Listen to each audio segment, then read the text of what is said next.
Fala pessoal, bem-vindos mais um episódio aqui do seu podcast Café com Peça, esse podcast do segmento de autopeças brasileiro, inédito e primeiro nesse segmento, que a gente está muito feliz e muito grato pelo crescimento.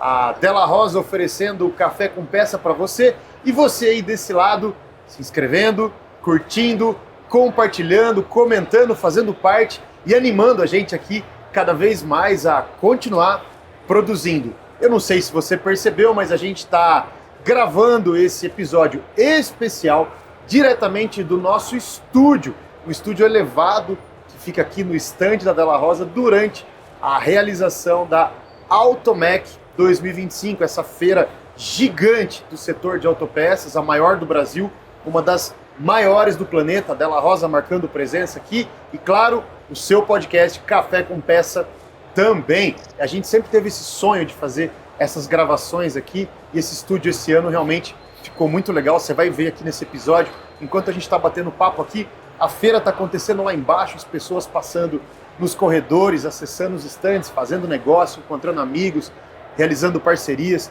Então a eletricidade aqui desse ambiente com certeza chega para você aí na sua casa, na academia, no trabalho, na TV, na onde você estiver vendo ou ouvindo esse episódio. Se você ainda não é inscrito no nosso canal no YouTube, pelo amor de Deus, tá mais do que na hora de você criar vergonha na cara e se inscrever, porque a gente está produzindo material para você de qualidade. E você precisa, no mínimo, é de graça, se inscrever no nosso canal, curtir, comentar e compartilhar. Se você gosta do Instagram, gosta de uma rede social, é um pouco mais jovem, está mais antenado nisso, por favor, inscreva-se lá no nosso canal do Instagram, que é o Café com Peça. E para você que não gosta nem de rede social e nem de assistir o YouTube, mas gosta de estar ali ouvindo, você tem o Café com Peça, o áudio do Café com Peça em todas as plataformas de áudio de podcast. Então, sem mais, eu quero começar para valer aqui mais um episódio, apresentando aqui os convidados e o meu companheiro host que está aqui comigo também. Vou começar pelo host, o Márcio, o nosso representante na Della Rosa, ali no Paraná, trabalhando na Della Rosa há 146 anos com a gente. Márcio, que bom que você está aqui. Obrigado. Nessa sala, nesse bate-papo. Bem-vindo, viu? Obrigado. E quero dar as boas-vindas aqui para o Eliezer. Eliezer, muito bem-vindo. Muito obrigado pelo convite. Que bom que você está aqui. E para a Lia. Obrigada pelo convite. E eu vou ler aqui o nome completo da empresa, porque está atualizado agora. Eles são da Belenzier, distribuidora de autopeças e serviço de Toledo, no Paraná. O Eliezer, sócio proprietário e administrador da empresa, o famoso Bombril, né, Eliezer? 1001 utilidades. 1001 utilidades, e todas boas. Todas boas. Todas boas.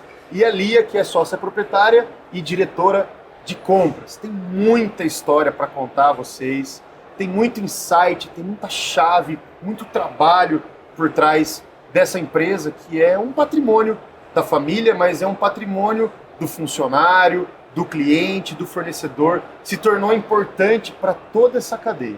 Mas eu quero, antes da gente falar de hoje, né, como que começou essa história da Belenzier? Eu ouvi dizer, e eu achei muito curioso isso, vocês vão me contar se é verdade, que a Belenzier, ela é o segundo CNPJ da cidade de Toledo, no Paraná. É verdade isso? Bom, primeiro, parabenizar o pessoal que nos convidou e agradecer por estar aqui. Sabe, o Café com Peças está ficando famoso mundialmente. Uau, nós estamos em uau. todos os lugares. Uau, que e as legal. pessoas têm essa deferência contigo, né? E ali eu já falou, é o Marcelo Taz, né? Então já ficou famoso. Pois é, eu abandonei o CQC, aquela porcaria, CQC e vim aqui fazer lado. o Café com Peça, que tá valendo muito mais a pena. Mas enfim, nós estamos numa cidade que começou com 2 anos antes do que a Belenzier. A Belenzier foi fundada em 11 de fevereiro de 1954 por 4 pessoas, 4 amigos que vieram do Rio Grande do Sul. Amigos profissionais que eram mecânicos, 3 deles, um era motorista, né? Eram o Lírio Pedro Belenzier, Sadia Tílio Belenzier, o Dorvalino Damo e o outro que não fazia função de mecânico específico. Com o tempo, essa foi se desenvolvendo e o registro comercial feito da Belenzier foi feito na Junta Comercial de Foz do Iguaçu, porque Como você sabe, o oeste do Paraná era a Fazenda Britânia, que vinha de Foz do Iguaçu até em torno de Guarapuava, e ela foi adquirida por uma colonizadora lá de Caxias do Sul, que era a Industrial Colonizadora Rio Paraná. Essa é a história de Toledo e do oeste do Paraná também. E muito nos orgulha pertencer, sabe, à segunda geração desses pioneiros que lá entraram e tanto lutaram pela cidade. Que demais. Só confirma aqui, qual foi o ano de fundação da empresa? 1954. Não é pouca coisa, hein? O meu pai, Devanir Della Rosa, é nascido em 1955. Um ano depois. Então a gente está falando de uma empresa que tem uma história de uma vida inteira, né? Tem. Na verdade, não é só uma vida inteira, já foi a vida inteira de uma geração, está na segunda geração e está chegando a terceira geração que já está envolvida. Conta um pouquinho para a gente da história da Belenzier, que é uma história rica, né? Hoje, na segunda geração, não é por acaso que chegou até aqui. Quantos anos de idade tem a empresa mesmo? 71 anos de idade.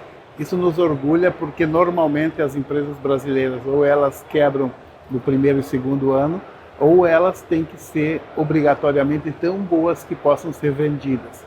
Normalmente a herança que se deixa para os novos, ela às vezes é difundida como uma herança em valor e não na riqueza do conteúdo e daquilo que se pretendeu chegar, que é a expertise do negócio. É onde que temos aí grandes chances de formar herdeiros vencedores. Uau, muito bom. E como é que foi a transição da primeira geração para a segunda geração? Vocês estão aqui hoje. Então, hoje vocês representam a segunda geração, vocês estão sólidos, estabelecidos, já não são mais novinhos, mas estão longe de ser velhinhos, tem muita lenha para queimar, mas houve uma transição. Foi tranquila essa transição para vocês?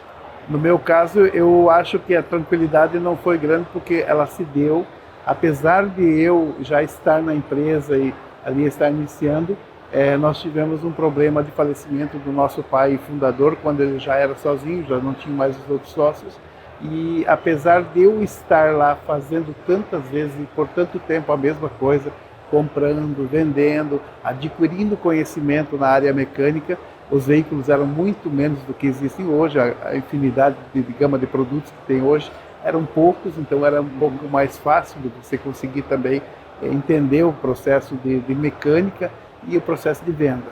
Fomos, surpreendidos. Meu pai teve um infarto em outubro de 86 e veio a falecer dia 21 de dezembro de 86. Trouxe uma ruptura muito grande nas nossas vidas e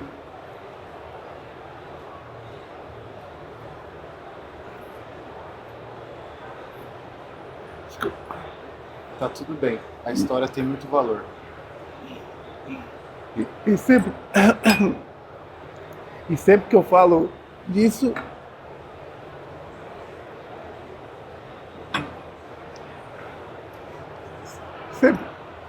sempre veio a emoção, porque ele criou os filhos com tanto carinho e na hora que a gente precisava financeiramente, estruturalmente e com o amor que a gente tem dentro da família, ele veio a faltar.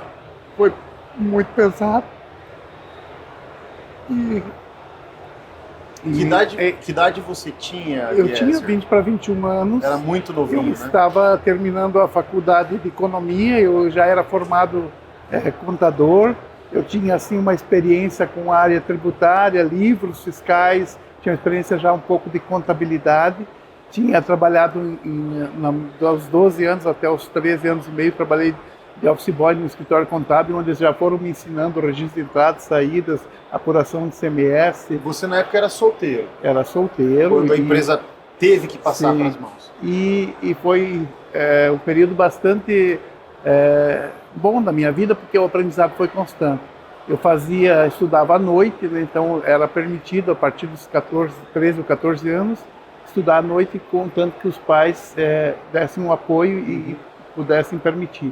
Aí eu fazia contabilidade à noite e durante o dia a gente trabalhava o dia inteiro e conseguia ir aprendendo.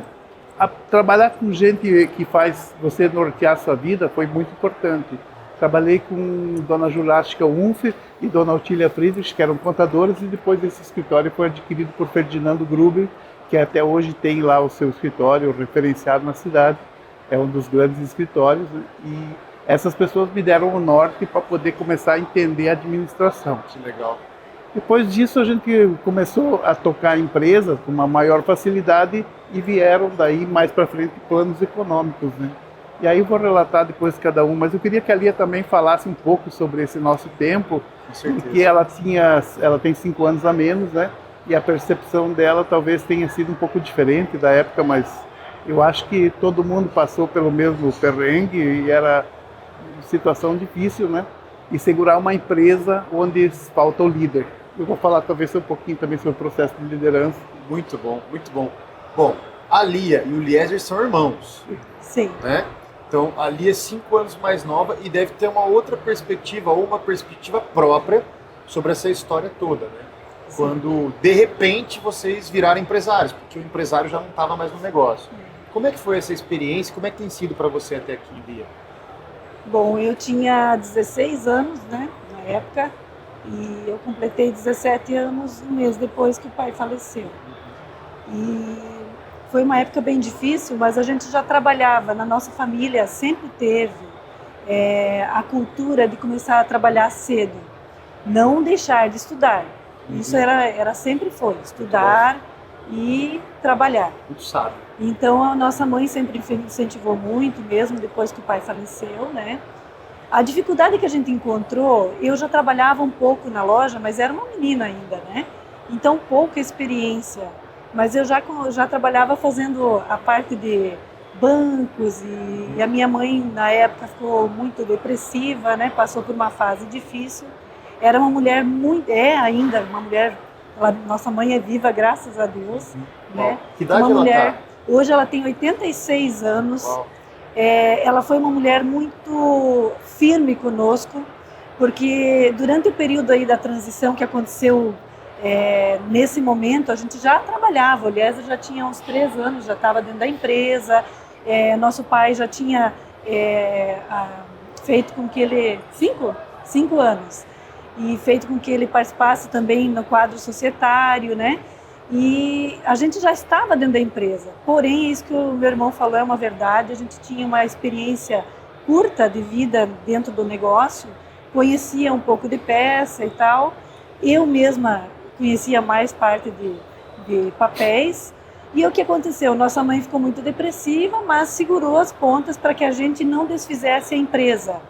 E aquilo, a minha ótica sobre o negócio foi o seguinte, era uma questão de honra, fazer aquilo prosperar. Porque eu penso assim, se nós naquele momento jogássemos a toalha e desistisse, nosso pai ia ficar decepcionado. Então, a ótica que eu tenho, assim, que foi um momento de aprender a lidar com a adversidade. Muito bom. E era uma questão de honra conseguir superar aquele momento. Eu lembro que na época eu fazia o financeiro, nossa mãe então teve muitos problemas de saúde, foi muito forte aquilo para ela, né? A gente tem uma irmã mais velha que não trabalhava junto, já era casada, tinha um outro negócio já, não participou dentro do grupo Belenzier, no ramo de peças, né? E aí o que aconteceu foi que a gente teve um desequilíbrio econômico ali naquele momento. A gente já era uma empresa pequena, não muito estruturada, a cidade ainda era pequena e a gente tinha pouca experiência.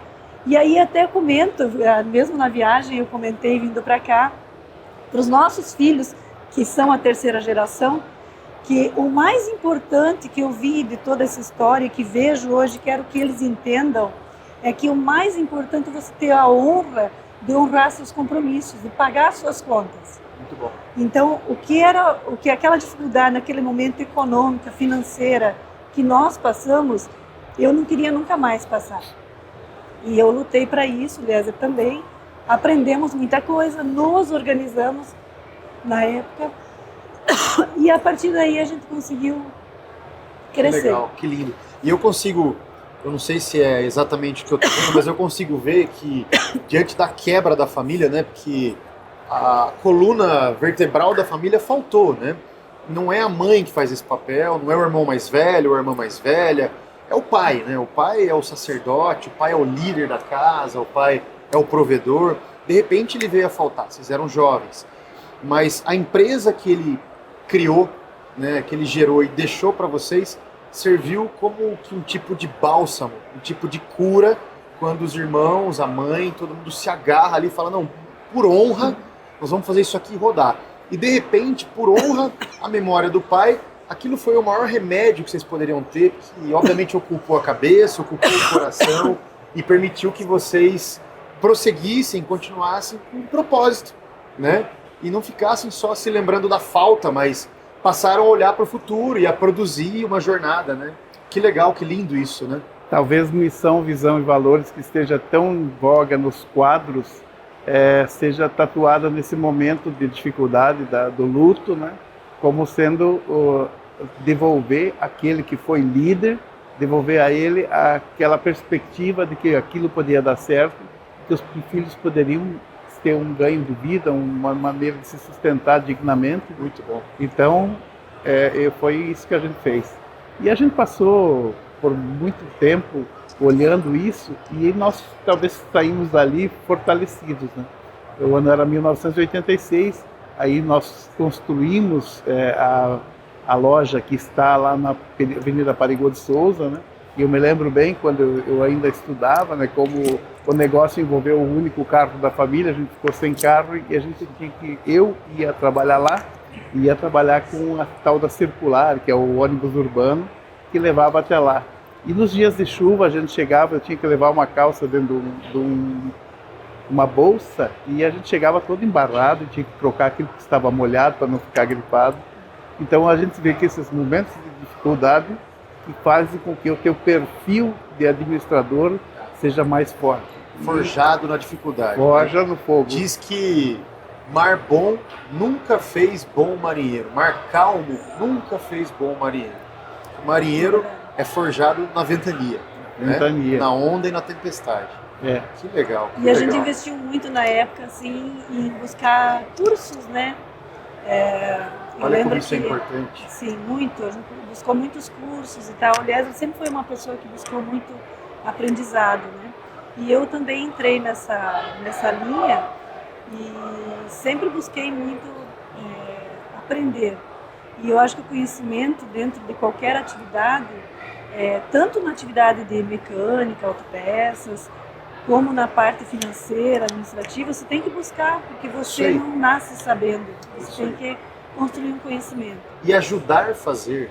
Estou ajudando aqui na área financeira, estou ajudando na contabilidade. É diferente de fazer bem feito. Né? Eu lembro que, por muitas vezes, a gente fazia muito cursos e, inclusive, promove muitos treinamentos, né?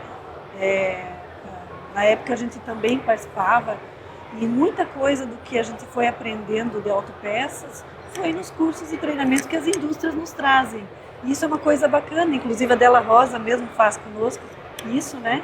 Porque a gente também quer estender para os que estão conosco, né? E para aprender de peças, contando um pouco mais da minha história dentro da Belenzier, eu fui fazer um curso de mecânica no Senai. Meu filho tinha 6 meses de idade, né? Deixava ele à noite com a mãe e ia para o Senai aprender fazer mecânica, né? Eu já montei motor de Mercedes 608, diferencial de 1113 e de Scania. Uau! Dentro do Senai de Toledo, que na época fiz um curso de 6 meses, né? Que era à noite, né? Inspirador. Porque na época eu precisava aprender de peças. Eu estava ali no financeiro e eu via que eu tinha que aprender. Eu tinha que aprender porque precisava ajudar. E a gente tendo a segunda loja, o Liesa tinha que ir para uma loja e eu para outra, né? E aí a gente foi tentar aprender. Então ele estava sempre na frente na parte técnica, mecânica, né?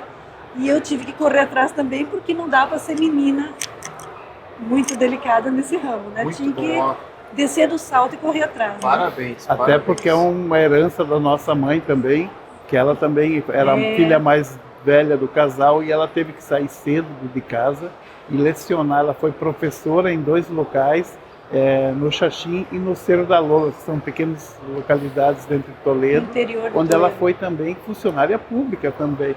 E foi lá prestar. E a gente viu durante uma vida inteira, quando os alunos dela chegavam cumprimentando ela, eles mostravam a reverência que tinham ao professor, ou aquele que deu a oportunidade do aprendizado. Então o aprendizado sempre estava conosco. Muito E bom. também a percepção do valor da mulher, que nunca deve ficar atrás ou à frente do homem, e sim a seu lado. Isso para nós, o feminismo, fica todo ele em cima da nossa mãe, do que ela foi como mulher também. E a Lia esteve sempre ao meu lado aí. Eu tive uma mãe que foi um espelho para mim, porque ela foi a primeira vendedora de peças do município de Toledo. Ela também fez isso? Ela que abriu a loja junto com meu pai. Uau. Nosso pai era mecânico, voltando à história que você Ou seja, pediu, ele ficava lá na graxa, ele ela era ficava no balcão. mecânico e ele consertava os caminhões da colonizadora da cidade. E daí, conforme foi acontecendo, eles casaram, aí a minha mãe deixou de ser a professora e foi para dentro da empresa, que era muito pequenininha, e aí eles abriram uma lojinha e tinha as pecinhas. Uau. E ela ficava no balcão, atendendo, fornecendo as peças para eles que estavam montando na mecânica, e ela era a vendedora. Qual é o nome da sua mãe? Lourdes. Dona Lourdes. Dona Lourdes. Deus abençoe a Dona Lourdes, hein? Que exemplo bom, hein? Sim. Mas olha só, a Dona Lourdes e o vosso pai, a primeira geração. O Eliezer e a Lia, a segunda geração. Agora, tá vindo a terceira geração. A questão é, a terceira geração trabalhando tá, eu tô sabendo que tá.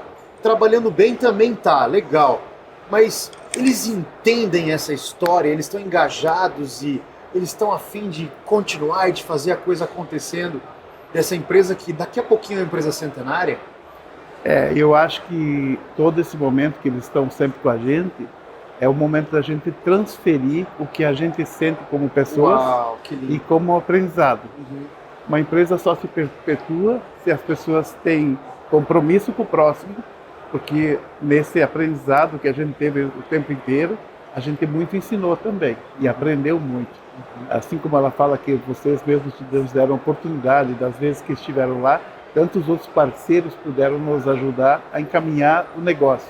E assim nós fizemos com também alguns outros ex-funcionários que hoje estão com suas empresas. Isso muito nos orgulha, porque também estiveram por lá, sabe? E você aprender a pescar o peixe é muito importante. Que legal, que demais. E os meninos hoje, então, eles estão assumindo responsabilidades de fato. Eles não são só assistentes dos seus pais, mas eles têm responsabilidades sendo a terceira geração. Hoje eles operacionalizam a empresa. Sim. Inclusive foco no futuro, certeza. sabe? Eles têm hoje uma pegada que nós, eu falo por mim, que eu estou para entrar na fase dos 60 anos, e eu te digo que a gente não tem mais a vitalidade do menino de 20 anos. E eu olho a pegada dele, sabe? A vontade de fazer acontecer. Isso muito me deixa confortável. E a vontade de aprender também. E o sábio aprende com o erro dos outros. Então você tenta olhar se houve alguma coisa errada e aprender para que não cometer o mesmo erro. Muito bom. Essa é uma vantagem muito grande que eles podem ver. Eles podem olhar muito os nossos erros e a gente estando junto para que eles tenham possibilidade de acertar muito mais. Muito bom. O inteligente aprende errando, né? E o sábio vendo o erro do outro. Exatamente. Muito bom. Que legal. Parabéns. Deus abençoe realmente que essa transição geracional para a próxima geração, que já está no negócio, seja tranquila e seja muito eficiente, para que a gente possa, daqui a alguns dias, celebrar os 100 anos dessa empresa, né? Que a gente mantenha a serenidade no negócio, que a gente mantenha a coesão e a vontade de progredir juntos, que fora isso, acho que tudo tem a dar certo, sabe? Muito e a bom. gente agradece esse momento oportuno de falar deles. Eu acho que você conhece eles, são uma graça de meninos, eles são uma vitalidade impressionante, com vontade de vencer e principalmente de aprender, sabe? Se Muito você bom. se fecha para o aprendizado, você tende a não ter bons resultados, mas eles têm muita vontade de fazer o certo. São bons meninos, e tem um que está se destacando ainda mais agora, recentemente, que acabou comprando uma moto, para fazer viagem de moto. Teu parceiro. Esse é inteligente, é sábio, é aventureiro, que é o Daniel. Brincadeira, claro, são todos meninos maravilhosos, mas eu com o Daniel já temos história aí em comum já para contar. Já. Agora Muito você legal. produz o próximo podcast na estrada, né? Só para falar de moto daí. Né? Lógico. Mas aqui não, aqui a gente fala de outras coisas. legal. Né? Deixa a moto para outras câmeras. Os Né? 3 meninos que estão vindo aí, eles são meninos que aceitam a crítica, Muitas vezes existe o conflito de geração, com certeza, eles têm outras visões, né? Porém, eles também não estão nos expulsando da empresa, eles estão querendo a gente junto, Legal. Eles querem fazer a mudança, eles estão assumindo responsabilidades, eles só querem o nosso apoio, né? A gente percebe. E como isso é importante. E a gente está aí para ajudar. Até eu falei que quando vim para essa feira, eu pensei, nossa, eu queria começar a diminuir um pouco o meu ritmo, né? Mas eu vejo que a gente deve continuar. Até Legal. porque quem para talvez fica mais velho do que precisaria ser, fica mais velho. E principalmente porque eles precisam desse amparo que talvez a gente não pode ter. Legal. Né? Então a gente sabe que eles precisam e vai ser um momento bem importante eles terem a gente junto. Essa é a equação todo mundo aprende junto. Complicada da transição geracional, né? Nesse tempo, com tecnologia, com dinâmica, com velocidade, né? Que vocês tenham sabedoria, bastante sabedoria para fazer isso. Não para não, continua, né? E vai caminhando paralelo, como se fosse uma corrida de bastão. Sabe aquela corrida que você tem 4 atletas passando o bastão? Se a gente colocar em câmera lenta aquele negócio ali, você tem exatamente a imagem de uma transição geracional. Você tem uma geração passando para outra o bastão, mas em câmera lenta é uma jornada inteira, aquele bastão percorrendo na mão de uma geração. A outra geração ela já está esticando a mão lá atrás, mas não tem nada na mão. De repente, os dois se unem com o bastão na mão. E em câmera lenta isso demora. Aí o da frente solta. E o que está atrás vai ter toda uma jornada enquanto o da frente ainda está voltando. Ele não parou de correr. Que Deus nos dê essa serenidade para entender esse momento certo de largar o bastão. Que dê essa serenidade e essa lucidez, porque esse é o momento. Você saber quando você passou e largar. Não é fácil. A transição geracional não é fácil. Tanto é que nós nem vamos entrar nisso aqui, mas estatisticamente, grandes empresas quebram. Não porque elas lançaram um produto ruim ou porque elas perderam dinheiro no negócio. Isso também quebra, mas no acumulado. O que de fato quebra as grandes, as históricas empresas é a transição geracional mal feita. Então é muito importante. Conflito geracional, nem tanto. E às vezes o conflito entre os próprios, né? Exatamente. Precisa estar numa serenidade e uma coesão de ideias. Muito bom. Se um quiser se destacar e levar os outros para algum lugar, muitas vezes ele pode fazer a ruptura. É isso aí. Bom, hoje vocês então estão com 2 lojas em Toledo, 4 lojas, são 4 lojas, já é isso mesmo? É uma distribuidora e 3 autopeças que tem na autopeças do centro da cidade, onde começou o negócio em 1954. Nós temos a venda de peças para veículos leves e ao lado anexada tem também a parte de serviços, que é outros CNPJ e outros sócios, né, da empresa.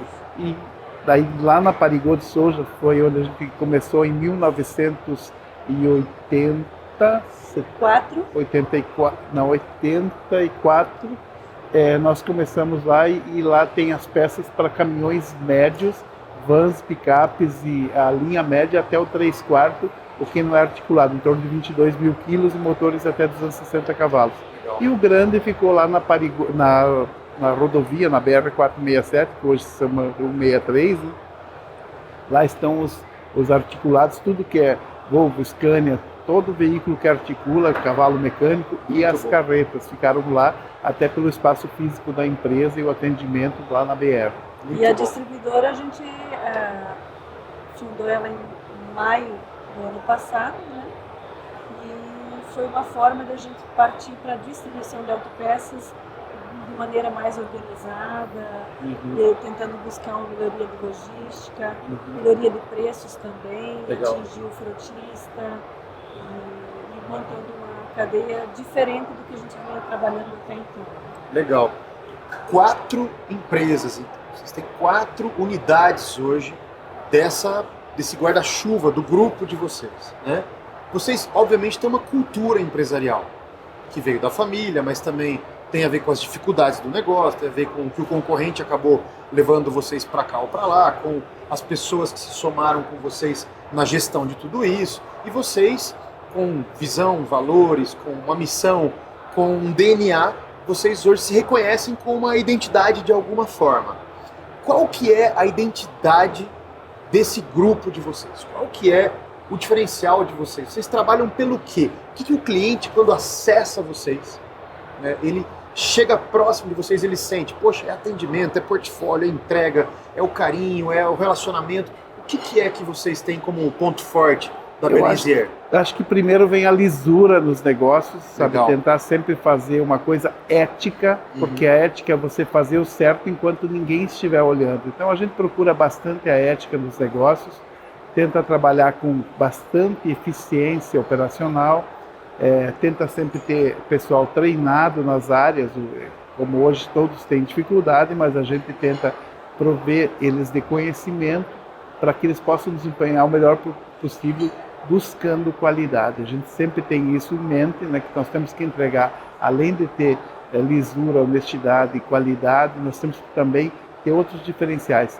Nós estamos trabalhando forte também hoje na logística, né, para que a gente tenha uma logística bem integrada para poder conseguir minimizar os tempos de entrega. Bateu a mão no telefone, no WhatsApp, a peça tem que sair, tem que rodar, tem que chegar no cliente para atender aquele veículo parado. Isso é um sonho nosso, que a gente tem que diminuir tempos, melhorar a logística, fazer com que ele tenha isso mais tranquilo na sua mão, para que ele nos escolha por sermos a empresa que vai resolver o seu problema. Então, mas ele eu tem que... complementaria com mais uma questão. Eu acho que o diferencial da Belaisier é a variedade. Ah, que legal. Ela é uma solução. Ela tem não só produtos que dão alto valor de venda, ou a gente tem o que o cliente precisa, uma variedade muito grande. Aquele ditado que a gente tem, a rebibela da parafuseta, é quase que isso mesmo. Porque a gente tem de tudo um pouco. É uma loja, uma empresa, uma distribuidora, a gente está partindo para isso também, que procura ter uma variedade de produtos, o que realmente o cliente está precisando. Legal. Né? E nesse momento, de novo, é um desafio, porque o mercado está mudando muito. Muitos novos veículos, muita novidade no mercado, e aí a gente está vendo que tem que, de novo, focar no que a gente sempre foi bom, uma variedade muito grande.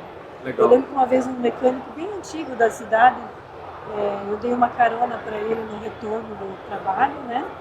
E aí ele comentou o seguinte, ele falou, nossa, Lia, vocês estão de parabéns, porque quando eu preciso uma peça assim que não é muito fácil de achar, a primeira empresa que eu penso é na Belaisier. Olha, é isso. É isso. Essa é a Esse é um dos resposta. diferenciais. Essa é a resposta. É isso aí. Muito bom. Variedade é portfólio. Né? Montar um portfólio de produtos não é fácil, porque você tem que saber que tipo de produto, eu estou falando bem a peça mesmo, né? Aquele código, aquele item específico que é vendável, que tem demanda aqui nessa região. Tem que saber, nesse produto, quais são as marcas que podem me oferecer velocidade, qualidade, enfim, todos os atributos que o fabricante que vai te servir tem que ter para vocês. Também tem a logística, eu vou ter quanto em estoque, eu vou ter 15 peças, 150, 1.500, né? Então, esse é um desafio, o desafio da variedade, do portfólio, do oferecer com velocidade, bateu no WhatsApp, você falou, tem que entregar. Esse negócio eu tenho visto e ouvido que é o grande desafio das empresas, revendedores, distribuidores, autosserviços. Portfólio, como que vocês fazem para definir o material, o item que vai estar lá, quem é o fornecedor, a quantidade que vai ter no estoque, como é que vocês operam essa relação com o seu portfólio e com o seu estoque? Primeiro a gente ouve muito a informação que vem dos próprios vendedores, né? Legal. Eles nos trazem o que o cliente busca.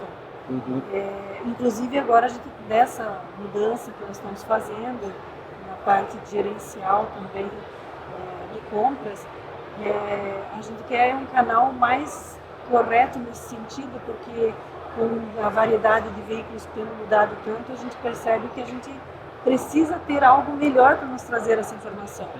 Mas é isso aí, primeiro o vendedor que nos traz, os vendedores em geral que nos trazem a informação do que o mercado começa a pedir, observar os veículos que estão surgindo no mercado e que tipo de manutenção eles estão começando a apresentar, porque tem alguns veículos que tem bastante no mercado, mas você tem que saber o que realmente ele vai quebrar, né? E o que realmente vai ter que ter no mercado de reposição para atender o cliente. E aí a gente busca bons fornecedores. Inclusive a Della Rosa, que é nosso parceiro, e que inclusive o Márcio pode falar sobre isso, que ele falou que ele demorou para conseguir conquistar o nosso coração. Quantos anos bateram na porta, Márcio? Uns 3 anos. Uns 3 anos. E vocês estão satisfeitos com a Della Rosa? Não precisa falar mais que sim ou não. Muito. Com certeza. Temos até uma história para contar com o Márcio, né? Além dessa dificuldade que ele teve no início para poder ser um dos nossos hoje fornecedores, ele batia na nossa porta lá, e aí quando nós percebimos também oportunidade junto ao cliente, nós pedimos o desenvolvimento de um produto específico, a gente achava que ia bombar, sabe? E a gente chamou ele, e ele com todo esse carinho e atenção que ele sempre trata aos seus clientes, ele foi lá, ajudou e desenvolvemos o produto. Não foi o sucesso que se esperava, mas ao menos o cliente não pode dizer que a gente não estava dando valor a ele, né? Muito bom, que bom fazer parte disso, que legal. Bom, eu tenho muitos outros assuntos para falar com vocês, que o papo rende, né? É muito legal ouvir gente de verdade, gente que está ali no dia a dia. Só para entender, vocês atendem tanto a linha pesada quanto a linha leve? Tá, eu não vou resistir, vou fazer uma pergunta para vocês, que vocês são muito inteligentes, muito espirituosos, muito atentos também ao mercado, né? Nem estava anotado aqui, mas o que vocês estão achando da eletrificação? Porque você tem não só o carro da linha leve, você tem o utilitário, que vai levar, né, matéria-prima para lá e para cá, dentro das cidades ou regionalmente. Você já tem o ônibus elétrico, já tem o caminhão elétrico com baterias enormes. E aí são peças diferentes, é um portfólio diferente, é um ritmo de desgaste de peças diferentes, quebras diferentes. Vocês estão aprendendo sobre isso, vocês estão enxergando isso. O que vocês estão vendo no futuro? Bom, eu acho que a nossa matriz energética estava muito bem definida. Nós temos hoje um país que poderia ser autossustentável em petróleo, e ele vai ter muito para muitos anos. A bacia do Amazonas prova isso, que nós temos outra área de pré-sal lá de cima. Então o país não precisava da eletrificação, mas ela vindo, o que a gente acha lá no setor de reparação é que o mais benéfico ainda é o híbrido, porque você tem a combustão para fazer os longos trechos, né? Fazer os tiros compridos, para não ficar carregando o veículo, por mais que a BYD gere hoje um carregamento rápido, mas você precisa ter essa estrutura nas estradas federais, estaduais, e lá no sítio também tem que ter um lugar para carregar seu carro.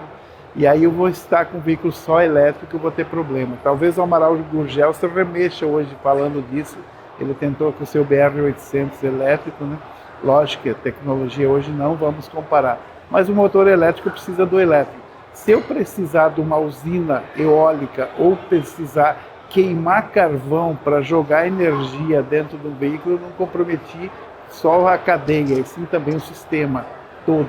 Se é para ser ecologicamente correto, não cumpriu o seu papel. Nós temos os descartes das baterias.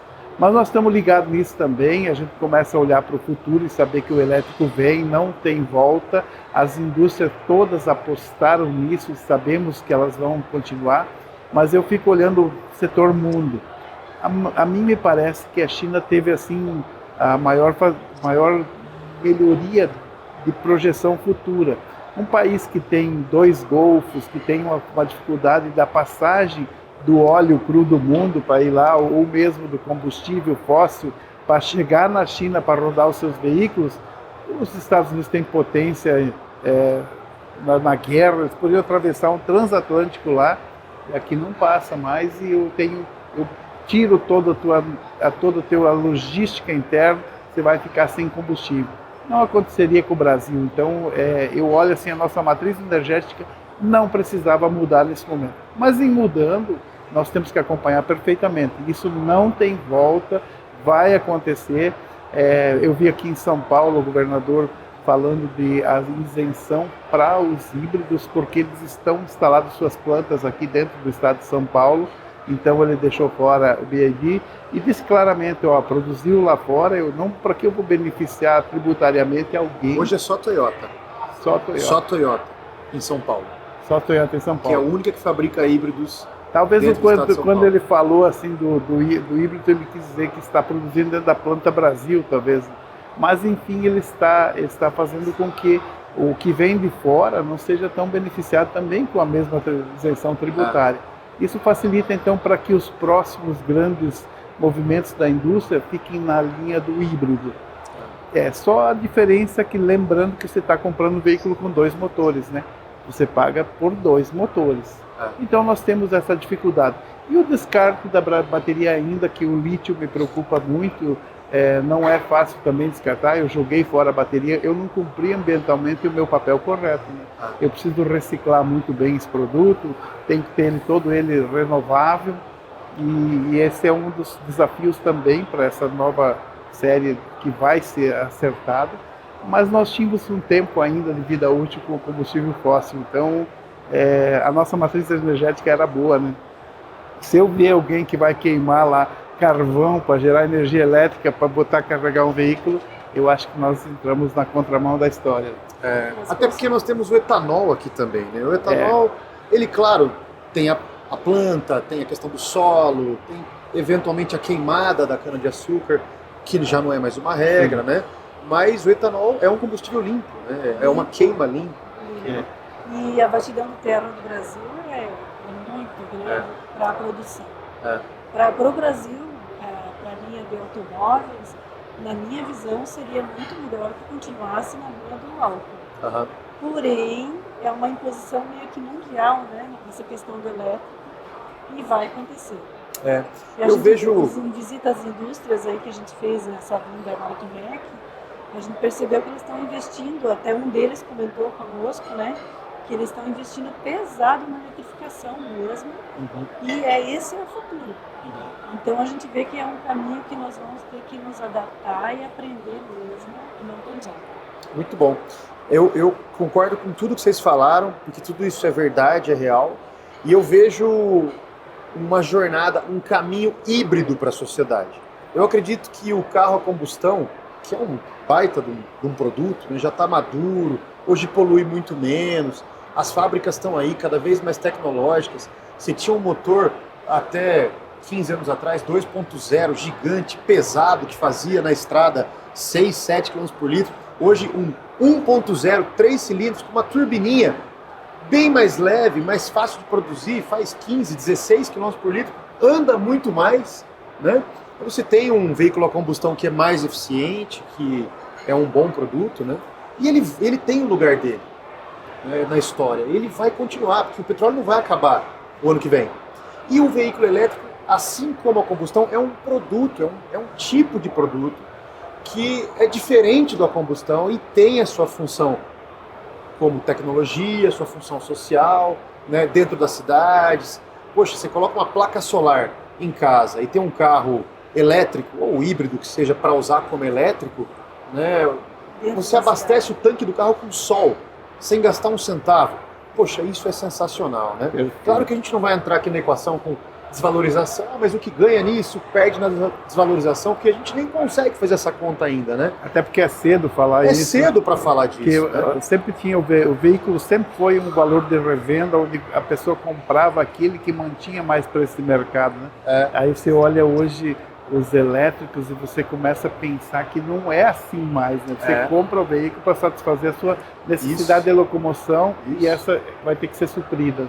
Então é um momento diferente, a gente vai ter que observar e aprender muito com isso. E vem mais um fator aí, o veículo elétrico, por ter um desgaste menor de coisas mecânicas, hidráulicas, etc, né? Você vai ter uma durabilidade maior e existe uma expectativa, uma tendência que as pessoas passem mais tempo com o seu próprio veículo, que o valor de manutenção pode ser menor, né? Então, tudo isso veremos nos próximos capítulos, né, o resultado de tudo isso que a gente ainda não sabe, mas é muito legal. A visão que vocês têm é muito madura. E, inclusive, como empresário do setor, precisa estar ligado mesmo, né? Porque o setor muda e você tem que ir atrás. Se você ficar esperando que a onda passe, aquele que parar e esperar que a coisa melhore, verificará mais tarde que aquele que nunca parou jamais poderá ser alcançado. Isso é uma métrica de vida, você tem que seguir. Muito bom. Nós temos que mudar a cada instante e se adaptar ao que nós temos de momento. Muito bom. Agora, para a gente partir para os nossos finalmente, o que vocês diriam de planos para Belenzier? O que vocês estão imaginando daqui para frente? Para onde vocês estão indo? Vão abrir mais filiais, mais pontos, mais CNPJs? Vão entrar com novas linhas? Qual é a estratégia de futuro? Para onde a gente está indo com a empresa? Agora a menina dos olhos nossa é montar uma distribuidora num terreno que a gente adquiriu na BR-467 e o 63, e ele vai ficar muito bem situado. A gente pensa em um barracão de 4.000 metros, com as docas para carregar e descarregar, para ter velocidade, com um sistema de armazenagem bem bacana, né, para poder ter rapidez de entrega e poder atender bem a região. Hoje a gente entende o distribuidor, aquele que está junto com o seu público e fazendo com que a peça chegue rápido naquele que está precisando. Ninguém mais tem tempo de ficar com o veículo parado mais um dia, até porque um FH hoje passou de R$1 milhão, ninguém tem essa disponibilidade de deixar ele uma semana parado esperando o terminal de direção. Ele tem que estar rápido para que ele possa sair da doca e produzir. E nos veículos também é a mesma ideia, né? Nós temos que dar agilidade a esse produto, né, e fazer com que a cadeia rode. Então, o nosso próximo objetivo é esse, e depois dele é fazer o crescimento em rede, né, para poder aumentar volumes de negócio. Ganhar escala. Aí a escala, já não vamos pensar que a próxima geração tem que desenvolver ela também. Aí o problema é deles. Eu não sei se o nosso pedal vai dar e se as costas aguentam a passagem da moto, aí que vocês estão muito bem. Precisa ter força física para aguentar esse novo momento. É verdade, muito bom. Que prazer ouvir a história de vocês, a visão de mercado, a forma como vocês praticam o negócio de vocês. Porque todo negócio é feito de gente, né? E é muito bonito ouvir como começou, como está sendo e que existe um propósito e uma visão para o futuro. Parabéns, Eliezer, parabéns, Lia. E numa feira onde eu sei que é muito corrido, né? Vocês têm reuniões, eu estou sabendo que vocês estavam em reunião ontem de manhã antes da feira, hoje de manhã antes da feira, depois na feira, né?